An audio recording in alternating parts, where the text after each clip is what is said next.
প্রতারকদের ফাঁদে অফিসটিলা এলাকার স্বাস্থ্যকর্মী অভিজিৎ দত্ত রবিবার দুপুরে বিশালগড় থানায় লিখিত অভিযোগ দায়ের করেন স্বাস্থ্যকর্মী। বিগত কয়েকদিন যাবৎ সিপাহীজলা জেলায় আরটিও অ্যাপের লিঙ্কে সর্বশান্ত হয়ে যাচ্ছে সাধারণ জনগণ। সরকারি দপ্তরে রোড ট্রাফিক চালান অ্যাপস লিঙ্ক মানুষের হোয়াটসঅ্যাপে পাঠিয়ে তাদেরকে সর্বশান্ত করে দিচ্ছে প্রতারক চক্র। এইমাত্র হোয়াটসঅ্যাপে সেই লিঙ্কে ক্লিক করা হয়, সাথে সাথে ব্যাংক থেকে শুরু করে তার যাবতীয় গুরুত্বপূর্ণ উন্নতি চুরি এবং সমস্ত টাকা কেটে নিচ্ছে প্রতারক চক্র। হোয়াটসঅ্যাপ মাধ্যমে অন্যান্যদের কাছে টাকা দেওয়ার অনুরোধ জানাচ্ছে।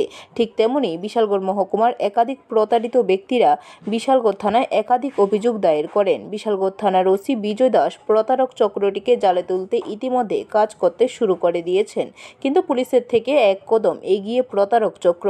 অফিসটিলা এলাকার এক স্বাস্থ্যকর্মী অভিজিৎ দত্তের মোবাইলের মাধ্যমে তার হোয়াটসঅ্যাপ অ্যাকাউন্ট হ্যাক করে অন্যান্য বন্ধু আত্মীয় স্বজনের কাছে টাকা দেওয়ার অনুরোধ পাঠাচ্ছে। বিষয়টি জানতে পেরে তৈরি করে বিশালগড় থানায় একই অভিযোগ দায়ের করেন প্রতারিত অভিজিৎ দত্ত।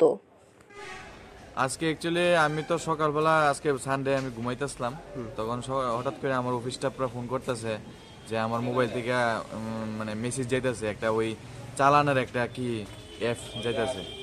তো আমি তো এটা 1 মাস আগে আমার মোবাইলে আসলো কোনো একটা মোবাইল নাম্বার থেকে। তো এটা তখন তো ভাবছি কোনো একটা ট্রাফিকের কোনো একটা চালান টালান হইব, এটা মাসখানেক আগে যখন নিউজ দেখানোর আগে। তো এটা তখন আমি ওপেন করছিলাম, কিন্তু ঘটনা হয়েছে এটার মধ্যে কোনো ডাটা কিছু দিছিলাম না। তো এখন আমি সকাল থেকে দেখতেছি আমার মোবাইলের যে হোয়াটসঅ্যাপ ওইটাও মানে চলে না, একদম লগইন হয়ে রয়েছে। তো এটাই আর কি। তো এটা তৈরি করি আমি থানাতে আইলাম।